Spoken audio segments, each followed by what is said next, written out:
कार्यक्रम में आप सबका स्वागत है। आज टाइम थोड़ा बदल लिया था क्योंकि आज हमारे साथ डॉक्टर हिमांशु माथुर सर थे और शाम को ओपीडी का समय होता है, इसलिए टाइम 7 बजे की जगह हमने उसे 8 बजे कर लिया था ताकि पेशेंट्स जो मरीज़ आते हैं उनको भी असुविधा ना हो और आपको पूरा टाइम मिल सके। दूसरा, डॉक्टर साहब के बारे में बता दूं कि डॉक्टर हिमांशु माथुर सर देश में एक ऐसी शख्सियत हैं, आप सबके लिए मॉडल के रूप में भी हैं, क्योंकि राजस्थान के जोधपुर से सर आते हैं, जहां से राजस्थान के मुख्यमंत्री हैं श्री अशोक गहलोत जी। तो बड़ी हस्तियां जोधपुर ने इस देश को दी हैं, जिनमें से एक हस्ती हमारे साथ हैं, डॉक्टर हिमांशु माथुर सर हैं। सर, स्वागत है आपका। और इसमें एक बड़ी बात यह भी है बेटा कि सर को बहुत लंबा अनुभव मेडिकल सेक्टर में होने के साथ टीचिंग का भी है, क्योंकि एमबीबीएस की जो बच्चे पढ़ाई करते हैं उनको सर पढ़ाते हैं। और दूसरी बड़ी बात यह है कि वो भारत ही नहीं, दूसरे देशों में, मतलब जैसे एक उदाहरण के तौर पे कजाकिस्तान सर जाते हैं पढ़ाने के लिए, वहाँ बच्चे पढ़ते हैं। मैं आपके प्रश्न लूँगा, वहाँ बच्चे पढ़ते हैं। तो सर को बहुत लंबा मेडिकल के साथ साथ पढ़ाने का भी अनुभव है। तो आप दोनों तरीके के सवाल अपने पूछ सकते हैं सर से, कि एक तो आपके सवाल पढ़ाई को लेकर के हो सकते हैं, या आपके सवाल रोग या किसी मनोरोग हो सकता है, शारीरिक रोग, इस तरीके के सवाल भी हो सकते हैं। दूसरा, मैं ये सूचना दे रहा हूँ कि आप आज का जो प्रोग्राम है ऑफिसर्स टॉक, अकेले मत देखिए। अगर आप अकेले देख रहे हैं तो अपने परिवार के साथ आप अन्याय कर रहे हैं, क्योंकि आज आपको ये प्रोग्राम अपने परिवार के साथ, छोटे भाई बहन माँ बाप जो हैं उन सबके साथ बैठ के देखना है, ताकि वो अपने सवाल रख सकें। क्योंकि ये एक एपिसोड बहुत मानसिक रोग के लिए भी है, और कई बार बहुत सारे अच्छे अच्छे प्रश्न आने वाले हैं। हो सकता है आप के बजाय माँ या पिताजी पूछना चाहें तो उस पर भी सर के साथ डिस्कस कर सकते हैं। तो अपने परिवार के सब सदस्यों को बुला लो, फिर मैं स्टार्ट करता हूँ और सर के साथ हम फिर ऑफिस टॉक में आपका संवाद करवाएंगे। तो सबको, घर में जो लोग हैं, अपना काम छोड़ करके बैठें और संवाद करें। तो स्वागत है सर आपका। आप बच्चों से जुड़ेंगे, अपने बारे में थोड़ा इंट्रोड्यूस, क्योंकि आप देंगे ज़्यादा बेटर है। और ये है, सभी लोगों का स्वागत है आज के प्रोग्राम में। और ऑफिसर्स टॉक में एक इंडिया पहल का जो प्रोग्राम चलता है, वास्तव में बड़ा ही सराहनीय प्रोग्राम है। और आप लोगों को बता दूं बच्चों कि आप लोग तो इसको देखते ही, मैं भी देखता हूं। और सर का बहुत बहुत धन्यवाद मैं बोलना चाहूँगा कि आज उन्होंने मुझे आप लोगों के सामने उपस्थित होने का मौका दिया है। दोस्तों, मैं डॉक्टर हिमांशु माथुर मेरा नाम है, और राजस्थान के उस प्रदेश से मैं बिलोंग करता हूँ जहाँ ये कहावत है कि माया ने ऐसा पूत जड़े जैसा दुर्गादास। तो दुर्गादास राठौड़ की धरती से और 52 युद्धों का विजेता मालदेव की धरती से मैं बिलोंग करता हूँ दोस्तों।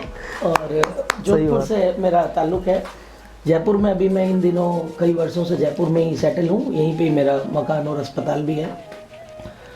अपने बारे में मैंने जो चर्चा करी ये तो आपको मैंने बता दी। आप लोगों के लिए मैं कुछ बातें बताना चाहता हूँ कि जो स्टूडेंट्स हैं, जो बच्चे हैं, जो भी इस प्रोग्राम को देख रहे हैं, वो एक चीज़ ज़रूर सीख लें कि अगर आपको सही मायने में प्रतियोगी परीक्षाओं की पढ़ाई की तैयारी करनी है तो स्टार्टिंग से आपको उसको हमेशा पढ़ना होता है। शुरुआत से आप किसी भी विषय का अध्ययन करें, डिटेल में अध्ययन करें।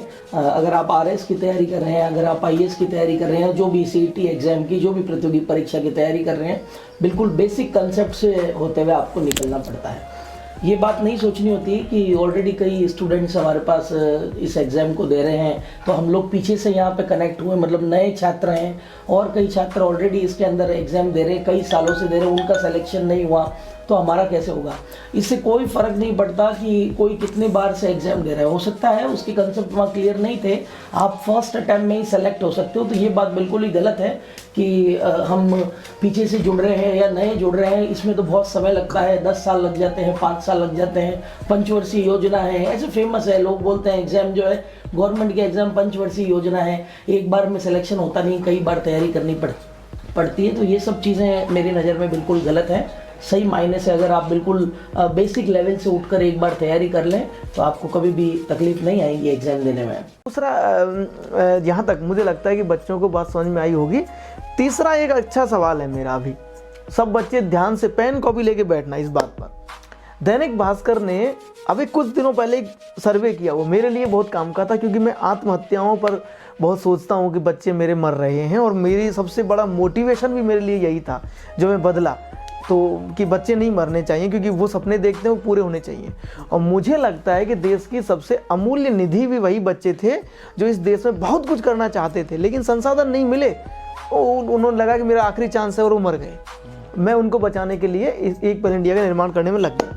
दैनिक भास्कर ने अभी बताया कि जो बच्चे बहुत कुछ करना चाहते हैं वो ये समझते हैं कि मुझे 1 साल या 2 साल का पढ़ने का मौका मिला है तो मुझे दिन रात मेहनत करनी है, मुझे पढ़ना है, मुझे सोना नहीं है। इसके लिए वो क्या कर रहे हैं, जैसे चाय का उपयोग करते हैं। तो अभी सर्वे में आया कोटा से कि चाय के साथ साथ उन चाय वालों ने क्या कर रखा है, उसमें ड्रग्स दे रखी है।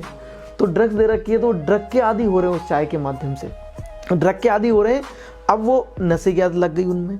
कुछ लोग कह रहे हैं कि ज़्यादा जागना है, तो मैं देहाती बता रहा हूँ, जैसे कुछ लोग तंबाकू भी रखते हैं मुंह में, तंबाकू रख करके फिर सर वो सोचते हैं कि मैं लॉन्ग टाइम तक जाग पाऊंगा, रात में पढ़ पाऊंगा। हमने तो पुराने ज़माने में कहानी पढ़ी थी कि वो चोटी को बांध देता था खिड़की से, और इसलिए जब भी नींद आती झटका लगता तो जग जाता कि यार तो कौन सा तरीका ठीक है। ड्रग्स वाला तरीका एक नया आ गया है, तो बच्चों को लगता है, और इसमें लड़के ही नहीं, महानगरों में मैं पढ़ाता हूँ तो आप भी रहते हैं, देख रहे हैं कि लड़कियाँ भी लिप्त होती जा रही हैं आज।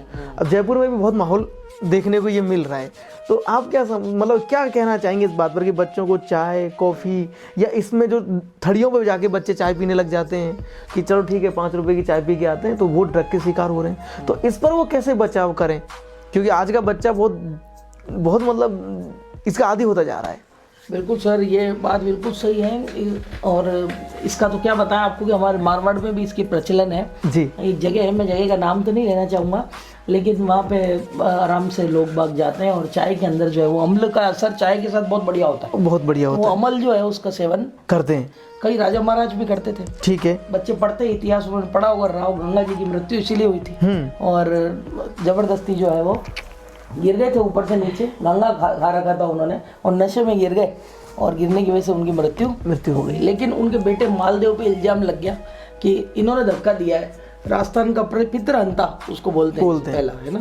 तो बिल्कुल नशे से क्या तकलीफ होती है कि आप कुछ भी नशा जब करते हैं तो नशा करने के बाद में आपके नर्वस सिस्टम में जो न्यूरॉन्स है, जो ब्रेन की सेल्स है न्यूरॉन्स, उसमें मतलब उसकी एक्टिविटी कम हो जाती है, आप ऐसे समझिए, उसमें मध्यस्थता आ जाती है और एक्शन पोटेंशियल, हम मेडिकल शब्द का प्रयोग करते हैं, लेकिन आम भाषा में मैं बताना चाहूँगा कि उनका काम करने का स्तर बिल्कुल धीरे हो जाता है, जिसकी वजह से आपका दिमाग जो है उसमें तरंगें उत्पन्न होना कम हो जाती हैं और एकदम से ऐसा लगता है यूफोरिया की स्टेज आ जाती है। ये नशा क्यों करते हैं लोग? इसलिए करते हैं क्योंकि नशा करने के बाद कुछ समय के लिए उनको ऐसा लगता है जैसे कि वो जन्नत में आ गए। एकदम यूफोरिया का शब्द, इसका सही शब्द किताबों में है यूफोरिया। यूफोरिया मतलब आपको ऐसा गजब की फीलिंग देता है, ये इतना मजा आता है लोगों को, ऐसा किताब में पढ़ा है अभी मैंने, है ना।